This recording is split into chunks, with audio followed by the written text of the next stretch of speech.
नमस्कार, तुम्हा सर्वांचं आपल्या स्टडी पॉइंट टी या यूट्यूब चॅनलमध्ये स्वागत आहे। तर EPS पेन्शन धारकांच्या पेन्शनमध्ये 7,500 म्हणजे 7,500 रुपयाची वाढ याबद्दल संपूर्ण सविस्तर अशी माहिती या व्हिडिओच्या माध्यमातून आपण पाहणार आहोत।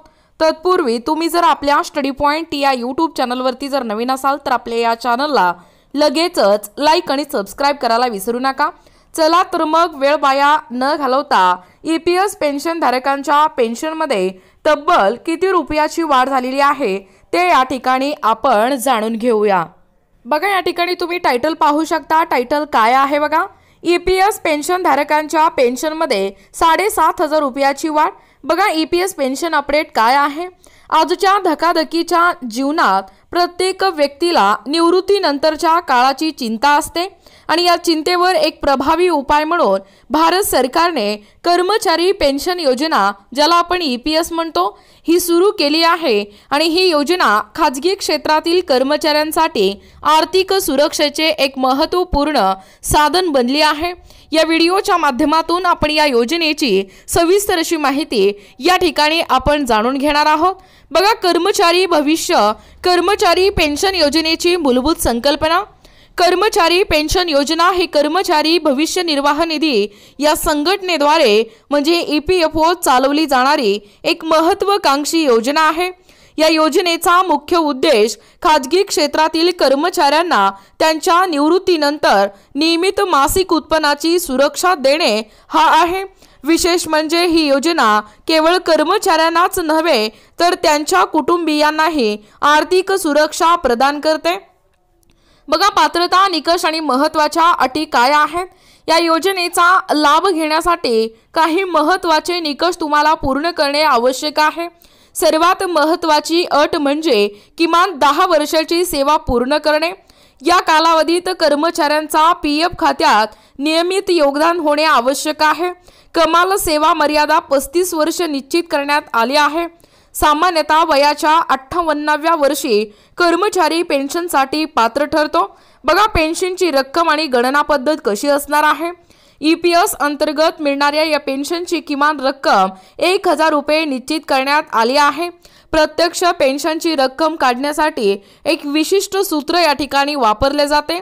या सूत्रानुसार पेन्शन बरोबर सरासरी वेतन गुणिले पेन्शन पात्र सेवा भागिले 70 ते येथे बघा, सरासरी वेतन म्हणजे मूळ वेतन आणि महागाई भत्ता याची एकत्रित रक्कम।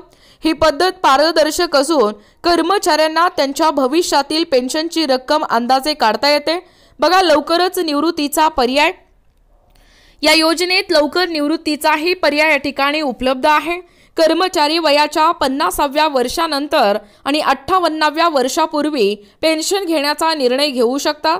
मात्र लवकर निवृत्ती घेतल्यास पेन्शनची रक्कम तुलनेने कमी असते आणि हा निर्णय घेताना कर्मचाऱ्यांनी त्यांच्या आर्थिक गरजा आणि भविष्यातील योजना यांचा काळजीपूर्वक विचार करणे आवश्यक आहे। बघा, कुटुंब पेन्शन। EPSची एक महत्त्वाची वैशिष्ट्य म्हणजे कुटुंब पेन्शनची तरतूद। कर्मचाऱ्यांच्या मृत्यूनंतर त्यांच्या कुटुंबियांना पेन्शनचा या ठिकाणी लाभ मिळतो। यासाठी कर्मचाऱ्यांची किमान 10 वर्षाची सेवा पूर्ण झालेली असणे हे देखील आवश्यक आहे। ही तरतूद कुटुंबाच्या आर्थिक सुरक्षेच्या दृष्टीने अत्यंत महत्त्वाची आहे। बघा, अर्ज प्रक्रिया कशी असणार आहे। पेन्शन मिळवण्यासाठी फॉर्म 10D भरणे आवश्यक आहे। या फॉर्ममध्ये कर्मचाऱ्यांची व्यक्तिगत माहिती, सेवा तपशील आणि बँक खात्याची माहिती या ठिकाणी भरावी लागते। फॉर्मसोबत आवश्यक कागदपत्रे जोडणे गरजेचे आहे। अर्ज प्रक्रिया पूर्ण झाल्यानंतर EPFO कार्यालयाकडून पेन्शन देखील या ठिकाणी मंजुरी केली जाते। बघा, या योजनेचे फायदे काय आहेत। नियमित मासिक उत्पन्न। निवृत्तीनंतर नियमित मासिक उत्पन्नाची हमी मिळते। आजीवन सुरक्षा। एकदा पेन्शन सुरू झाल्यानंतर ती आजीवन मिळत राहते। कुटुंब संरक्षण। कर्मचाऱ्यांच्या मृत्यूनंतरही कुटुंबाला आर्थिक आधार मिळतो। महागाई समायोजन म्हणजे वेळोवेळी महागाईनुसार पेन्शनमध्ये या ठिकाणी वाढ केली जाते। बघा, कर्मचारी पेन्शन योजना ही खाजगी क्षेत्रातील कर्मचाऱ्यांसाठी निवृत्तीनंतरच्या आर्थिक सुरक्षेची एक महत्त्वपूर्ण योजना आहे। या योजनेमुळे कर्मचाऱ्यांना त्यांच्या वृद्धापकाळात स्वावलंबी राहण्यास मदत होते। या योजनेची व्याप्ती, लाभ आणि महत्त्व हे लक्षात घेता पात्र कर्मचाऱ्यांनी या योजनेचा जास्तीत जास्त लाभ घ्यावा। तसेच नियमित योगदान आणि योग्य कागदपत्रांची पूर्तता करून भविष्यातील आर्थिक सुरक्षा सुनिश्चित करावी। बघा, या योजनेबद्दल अधिक माहिती EPFOच्या अधिकृत वेबसाईटवर उपलब्ध आहे। तसेच कोणत्याही शंकांसाठी जवळच्या EPFO कार्यालयाशी संपर्क साधता येतो। बघा, एकूणच अशा पद्धतीने या ठिकाणी आत्ताच पाहिल्याप्रमाणे EPS पेन्शन धारकांच्या पेन्शनमध्ये वाढ, 7,500 रुपयाची वाढ, याबद्दल संपूर्ण सविस्तर अशी माहिती या व्हिडिओच्या माध्यमातून आपण पाहण्याचा व कव्हर करण्याचा प्रयत्न केलेला आहोत।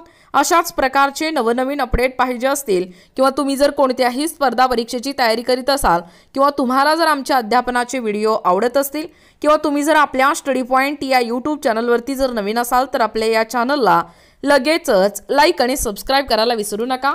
भेटूया अशाच पुढच्या नवीन व्हिडिओमध्ये। तोपर्यंत धन्यवाद।